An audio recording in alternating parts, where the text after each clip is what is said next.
I don't know exactly when it was that I first took a life drawing class, but I think it was around 2005, I think. Um, Plus or minus a year or two. Sissy is here and Stellar is here. Thank you. Hi. Cool. So I took a life drawing class after I wanted to take a life drawing class for years and years. I've talked about that before.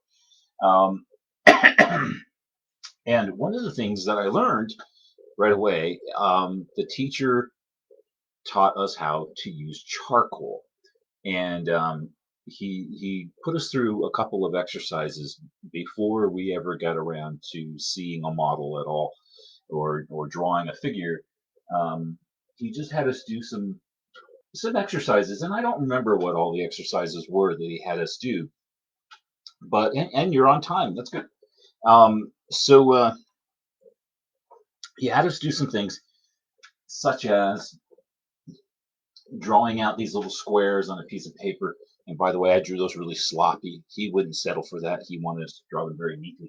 Um, but he'd have us draw these little squares on a piece of paper, and then he'd have us use all the different kinds of charcoal that we had and do things like fill in the square with your vine charcoal, okay?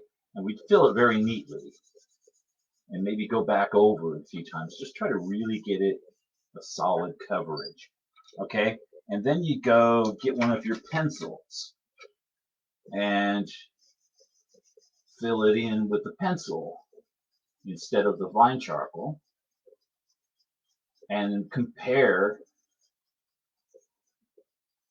the look of the two of them. And I don't know how well that shows up on your screen, but they do look very different.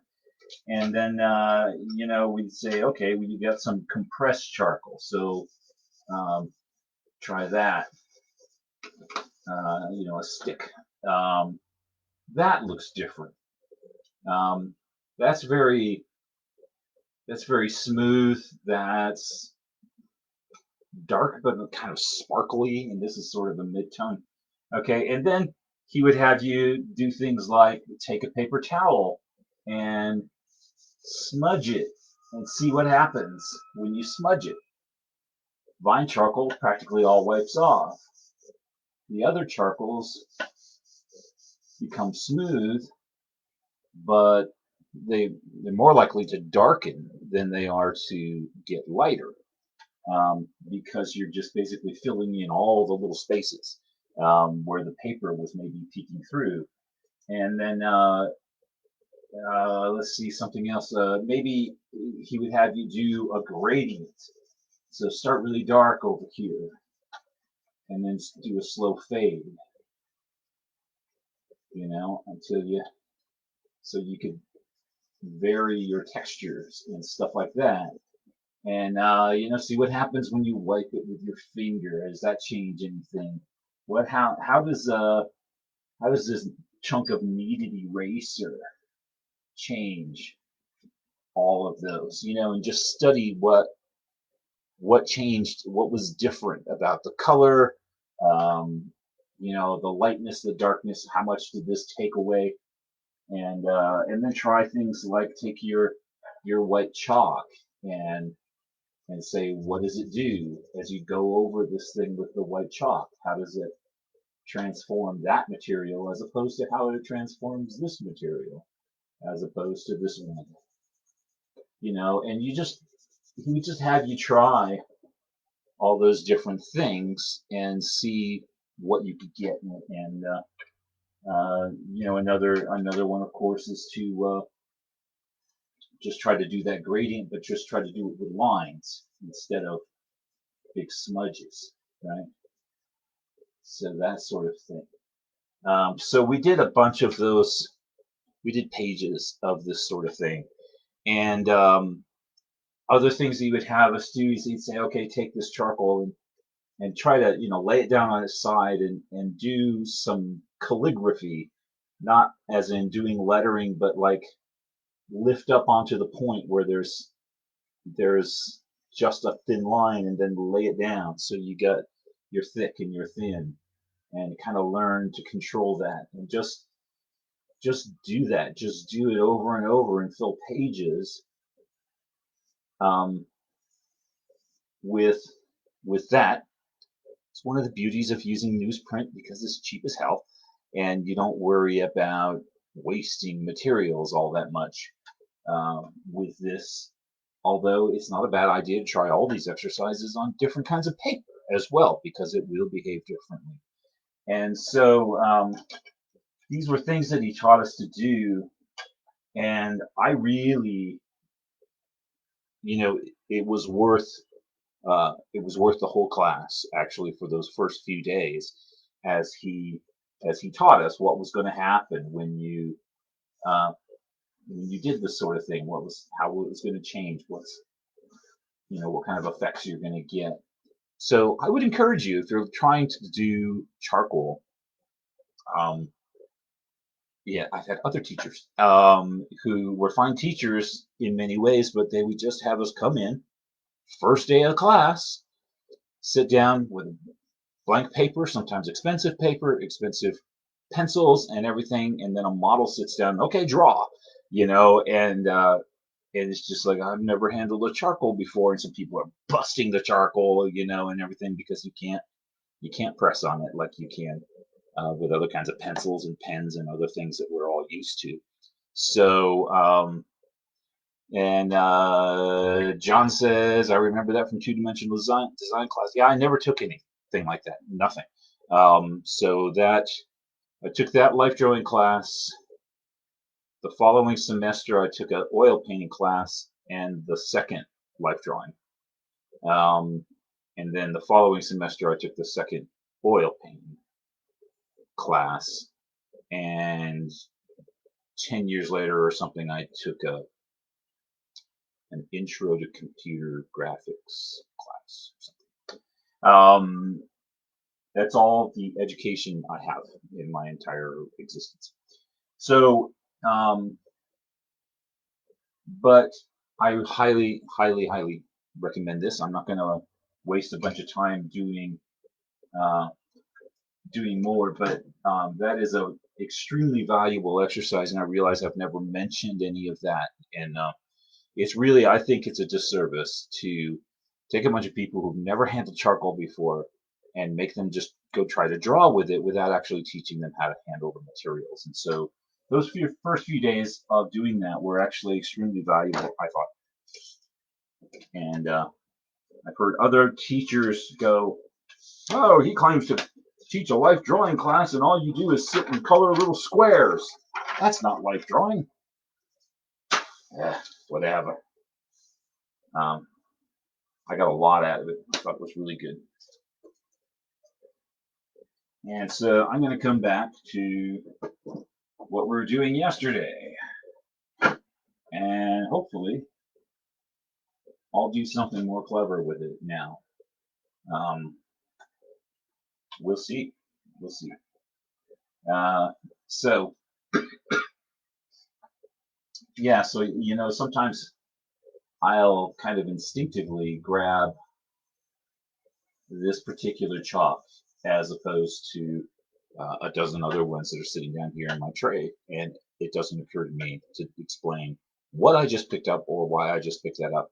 I'm not sure anybody cares or wants to know, but I thought it might be worth mentioning that, the thing that builds that instinct, I couldn't really build that instinct for you, but the thing that builds that instinct is to mess around with the materials.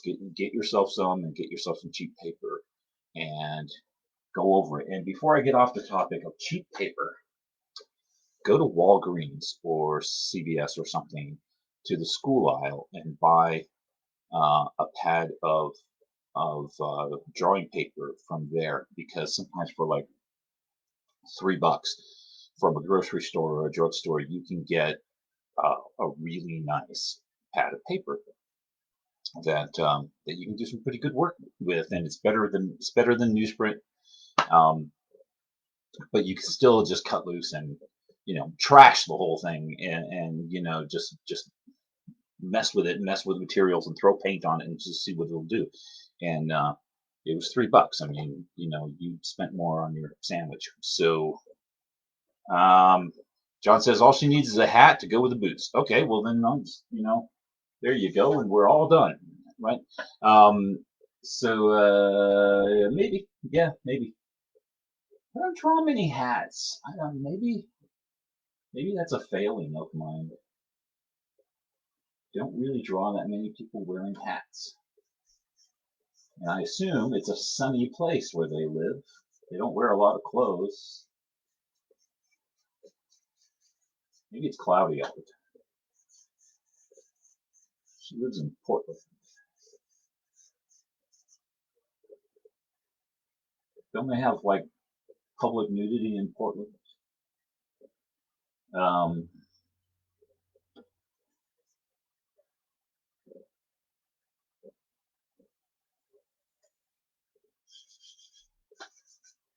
because it's a den of sin. And I've changed her eyes somewhat. I didn't do that intentionally. Yesterday she looked like she was looking down here, like there had to be a thing right there that she was staring at. And now she just looks like she's staring off this direction. Nevertheless, visually, I do like the idea that there's something over here. And there's going to be something here because her arm is resting on something. And although I don't necessarily feel like I gotta fill this whole thing with a box shape, I kind of want, I don't know, something to go up like that. It could be a pillar. It could be a pillar. That could be a window. That could be a very tall security guard. Or a doorway or a rocket ship in the distance. I don't know. So it could be, I sometimes just scribble in shapes like that and say, okay, visually I like that now. I like that overall composition, and I can be comfortable with what I've got. Um, Now I got to figure out what those things are, what those objects are.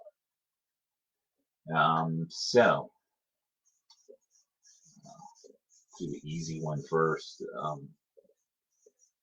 There's some kind of a side table.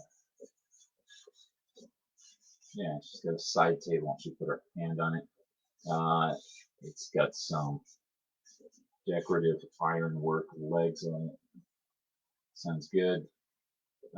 There could even be more things like a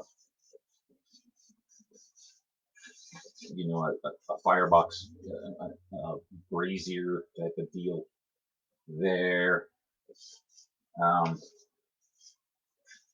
That kind of tells me that's a pillar. It could still be a window, but I don't know. It just pillar sounds good. Yeah, so I could make more of this table. Bottle of some kind or stuff, or not. If it starts to interfere with that, I won't do it.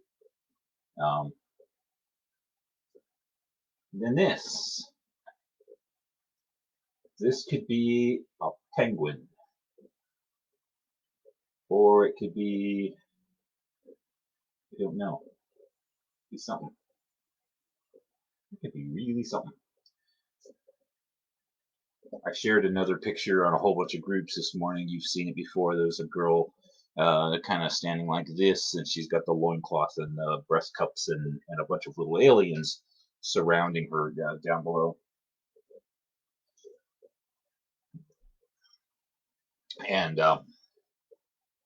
so I shared that all over the place. And I got my usual stack of, oh, it's Princess Leia things. Just wait for those now. I know it's coming. Here it comes.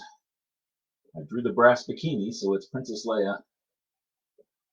At least I'm not getting too much hate mail. Uh, for a stretch there, it seemed like everybody had to say That's not practical armor. I really never thought that stuff that I draw really looks like armor or attempt, like I'm trying to say that she's wearing armor. I never really thought that. Now, there's those types. There's those types. So what else is happening today? Is there anything big happening today? Anything in the news? All right. Yeah, let's not talk about it.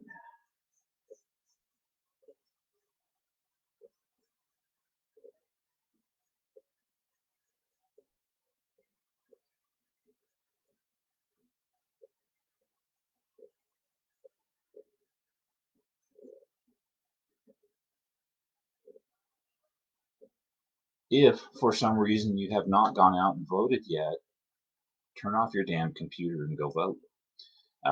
There's nothing that I'm ever going to say in my life that's more important than you going out and voting right now. And besides, you can catch it on the replay, even if it is important. And I promise you it's not.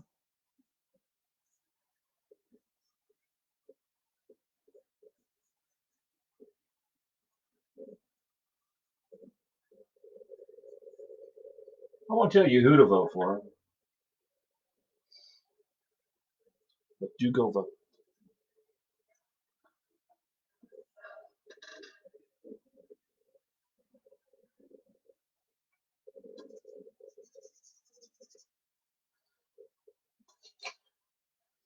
I imagine you've had your share of people telling you who to go vote for lately. I certainly have.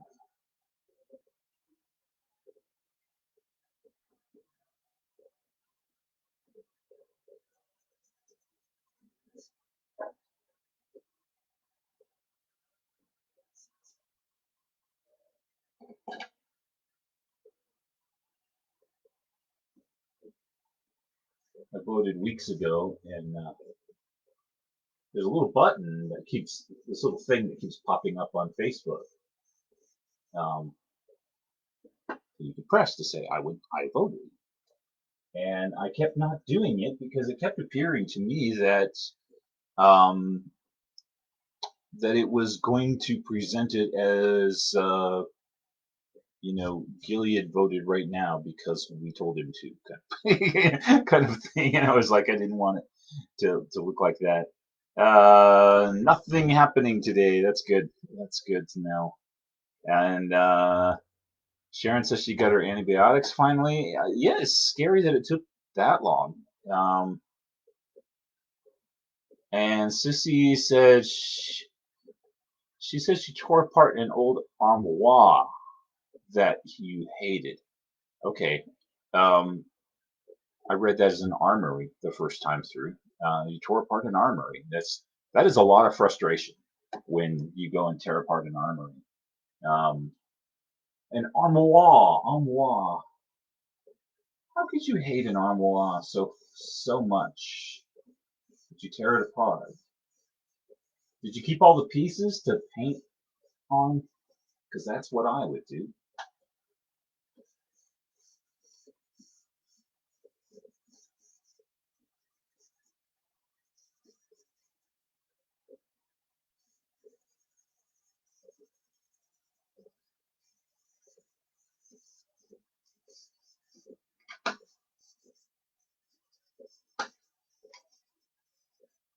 There's going to be very little to really show what this object is right here. Um, Other than if I kind of exaggerate the threads and veins in the stone, I really kind of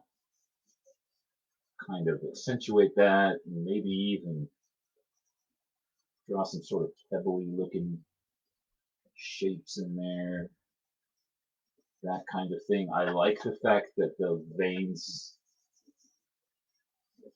in the stone are kind of reflected in the threads of smoke going up into the air. Um, that's kind of cool. It also might be distracting and make you think they're the same object. I don't know. We'll put a nice shiny highlight down that. And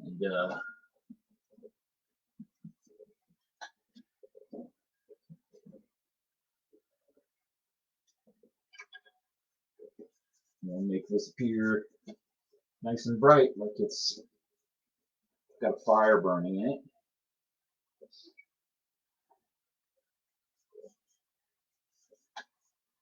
You're going to do highlights in there. Just kind of pick one spot and do, like a hot spot. Because you don't want bright white just all the way up the length of that. It wouldn't happen. So you just do a little bit, but we definitely have a dark side and a light side. So pull some color back out.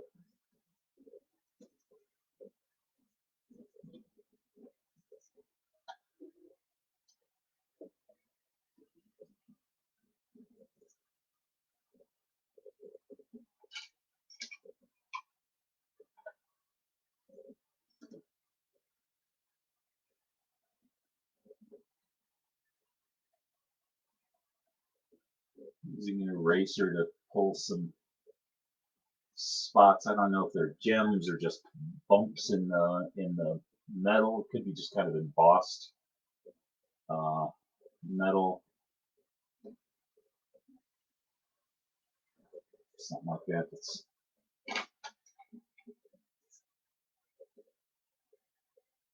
I did some jewelry smithing. Took a class in high school, and took a class at the community college up in Prescott. My first year out of high school. I don't think I got any grades for anything I ever did. I don't think I finished any classes because I was working. And,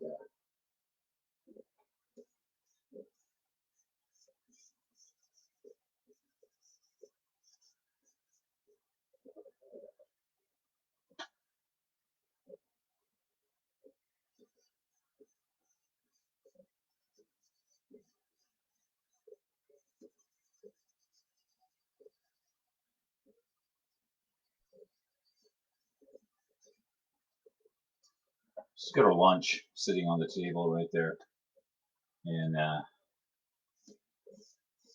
something table legs.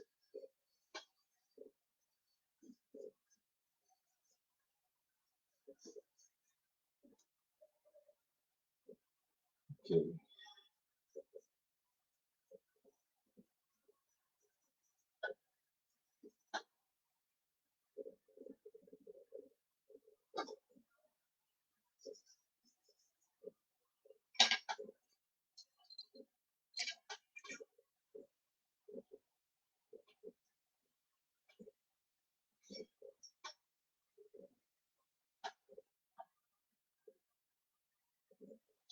It's a nice pose, sitting there with her legs crossed and sitting up. It's nice enough. But it covers all this, and which is fine also. But if you're trying to design a costume for the lower half of her body, you can't see it. And Sissy wrote me a book that I think has something to do with an armoire. It was big and poorly organized. I didn't like the look of it. It was old and had some damage around the feet and the sides. You're describing me. I'm big, I'm poorly organized. You definitely don't like the look of me. And I've got some damage.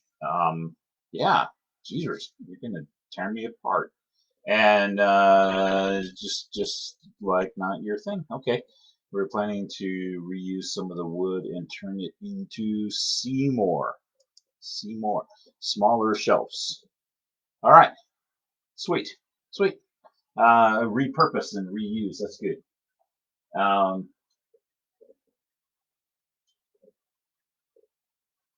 yep.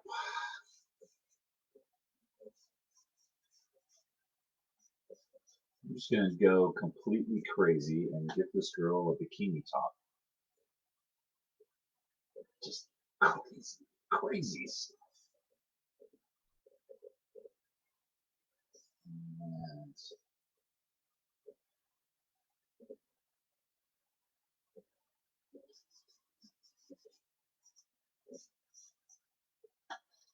a lot of times the design I make has less to do with what I'd like to see somebody wearing and more to do with what looks good in this particular pose. Um, or because sometimes a line, you just kind of have to put it down and go, oh, that's not so good. Just find out. So, what do we want to do? The straps could just go straight up like so. That's not so bad.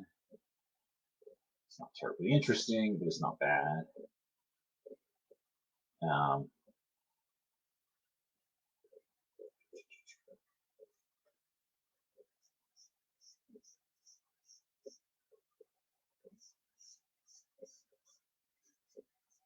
let's say I give her a big wide belt with the metal bosses on it. Does that mess me up? I don't think so. I think that's all right. In fact, that rides so high that because she's high waisted, um, I could almost extend it up to her top and actually make her wearing clothes. Oh, perish the thought. Um, but I'm going to go ahead with this belt like so.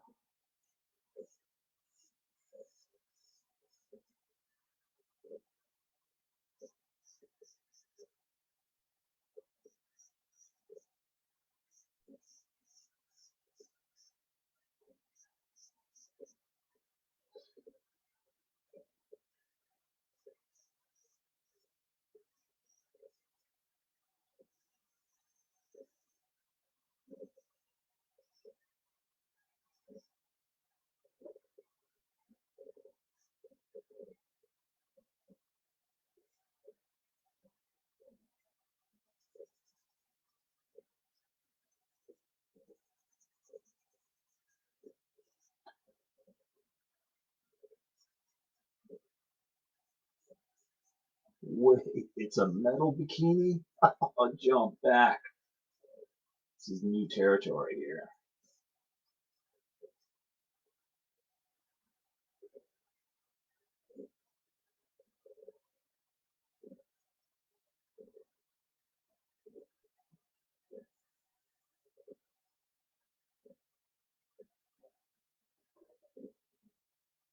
Yeah, it's got these little hasps with a D ring on it. You can buy them at Ace Hardware. Yeah, just like that.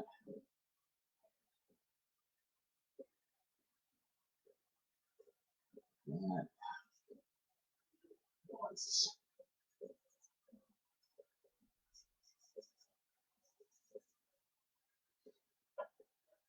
very cool. All right. Still don't know what that is.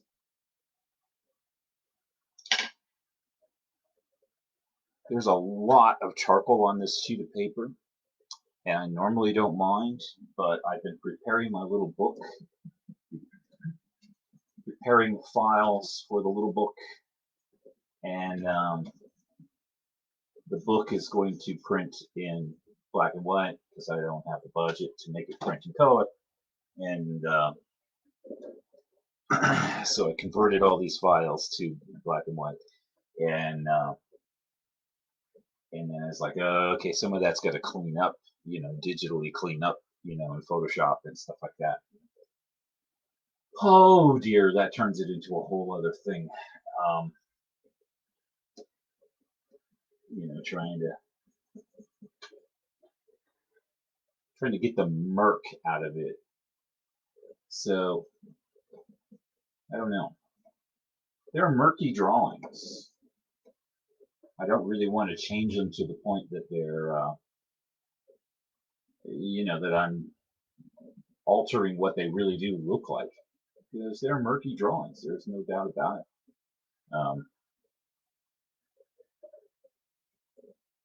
I just want them to present well. So I'll work past it, work it out.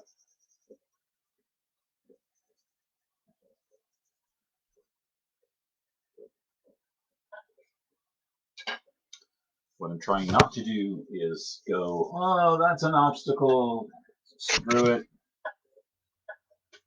I'll just go paint or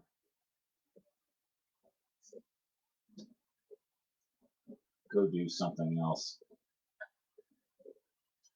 Trying to just get it done no matter what.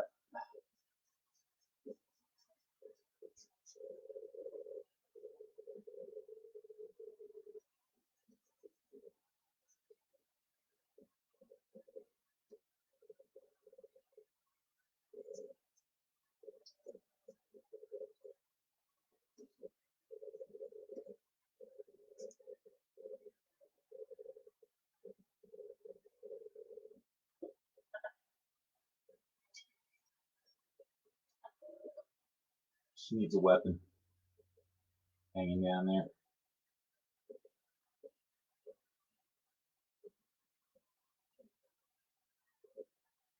When I was in the SCA, one thing I learned, and one thing I take away that carries through when I draw these pictures, and something that pops up with me is it's really cool to carry a sword. It's really cool to have a sword on your belt, and then you go to try to sit in a chair or in a booth at a restaurant or something else, and what a bitch it is to deal with how your sword goes. And then John says, I dream of Jeannie sometimes too. Okay.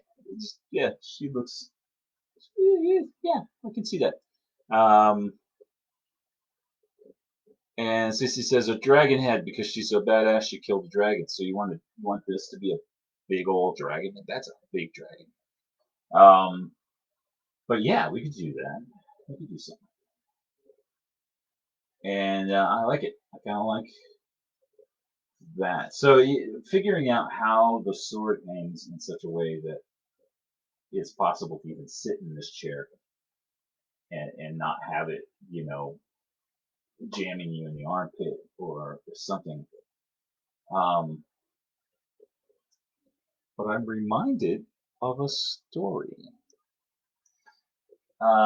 We were in the SCA and we were doing a lot of events. I don't remember why, but at this particular time, it was near Halloween. So we went to several Halloween parties and just wore our SCA stuff because it was a one time of the year when we were normal, and because everybody was wearing costumes pretty much all week. So that was like a whole week of wearing costumes. But there had been an SCA event at the beginning of the week, and maybe like the previous weekend, and then Halloween was on the next weekend, and then for some reason every day in between I was in costume all week. And my costume included a broadsword, big 3-foot broadsword hanging down on my left hand side. And one of the hazards of doing that is that you can get so used to it that you forget that it's there, or at any rate, you forget that it's unusual. And so there I was at Wendy's, and I had to go use the bathroom. And I went in and I'm standing there at the urinal with my stuff hanging out. And this guy walks in and he looks down and he goes, "Oh my God, is that thing real?" And I was like, "I beg your pardon." And uh, and then I realized, oh, I'm wearing a sword. Uh, so so yeah, that thing was real. Um,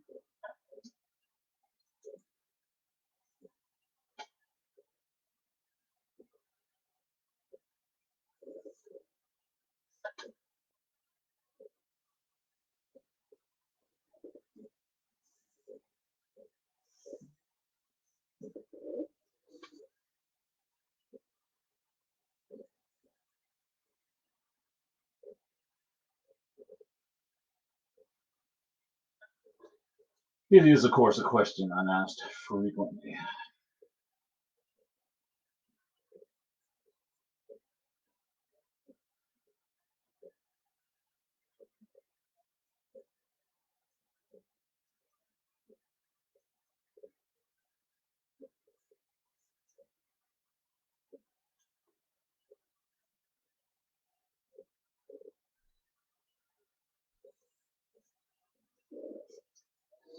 So there is a scabbard. I've got a book about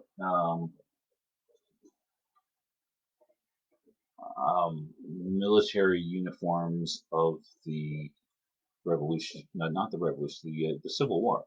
Well, it's about all kinds of stuff about the Civil War, but guns and swords and uniforms and all of that.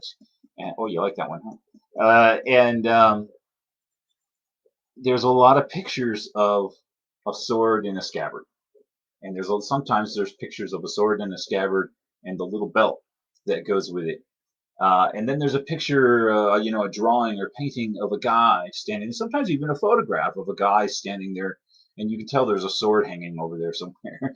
um, but how does the thing go together? And I'm not quite sure. How does it attach to the belt? How does it move around?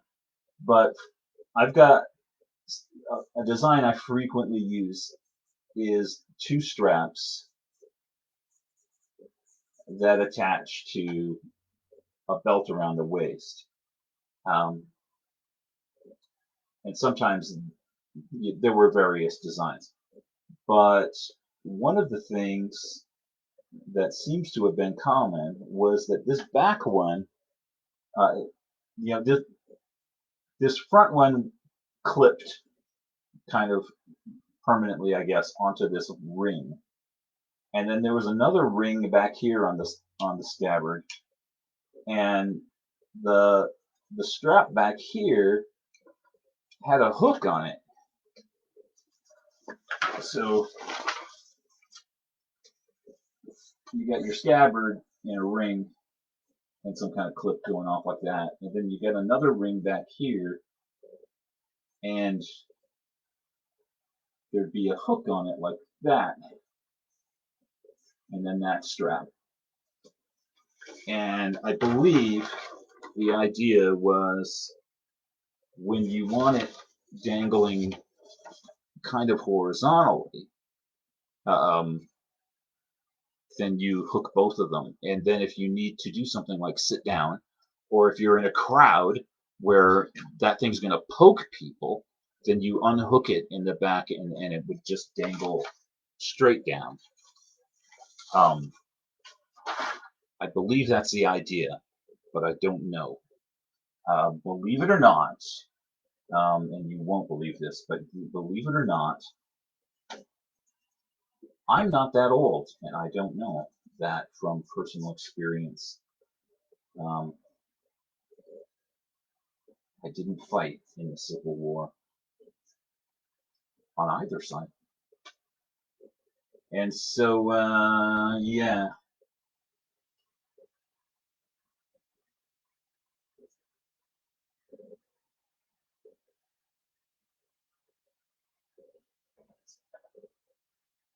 shiny breastplates.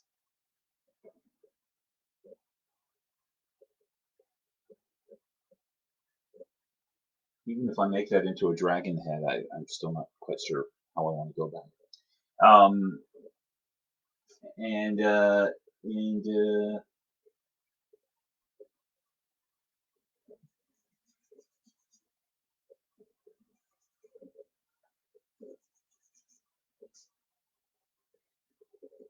I posted a different picture on a different site, and it was a it was Ned fighting a great big troll, and Ned had rather a little skinny sword, and he was about to slash with it, and people, somebody who's an expert, said, well, that's a stabbing sword. He'd be stabbing with that sword, not slashing. And I said, if it was me, I'd be flailing all over the goddamn place because I'd be in a panic. And that's another thing my SCA experience taught me. My technique of martial arts was to um, freak out and flail all over the place, and I occasionally managed to hit somebody hard enough that it did some damage before I got slaughtered. But I never was any good at any of that stuff, and I could well imagine, even just because you own a skinny little sword does not mean you're never going to swing it wildly at somebody, especially if they jump up out of the woods and go blarg at you and scare you. Um, uh, and Sissy says, you see, this lady and her band of brave men and women just saved the town from this hungry dragon. She is currently sitting in the local tavern watching contentedly as the townsfolk and her small army celebrate. I love it. I do. I really do. Besides, I kind of like changing this thing into a tavern instead of, throne room or whatever. Yeah, why not? Why not just a simple place for hanging out? She's just in a yeah, she's just at the inn. I do like that, and maybe we'll revisit this tomorrow, or maybe I'll work on it tonight. But most likely, I'm not working on it tonight because um, my book is consuming all my time and my attention. I'm sitting here doing this video and thinking about my book. Um, but it's fun. It's thank you for visiting. I met a guy, one of the people I chat with frequently on Facebook, who I've never known in real life, and I met via Zoom this morning. He wanted to pick my brain about charcoal drawing techniques, and I was happy to share. I don't have much, but you're all welcome to whatever I've got in terms of knowledge and expertise and worldly wisdom. Um, so, uh, so yeah, it was fun to meet somebody, and it was also fun to kind of stop and um, just clarify in my mind, what is it that I do, and why am I, why do I do those things and stuff like that, and so that was why it was on my mind about the drawing techniques and everything, because I realize I just kind of gloss past all of that most of the time. So it's been 44 minutes ish, and that's probably enough. So I'll be back tomorrow. Tomorrow will be Wednesday, and either all of this political stuff will be over and there'll never be any political stuff again, or World War III will start. I don't know. There's a happy note. I'll see you tomorrow, whichever way it goes. See you. Bye.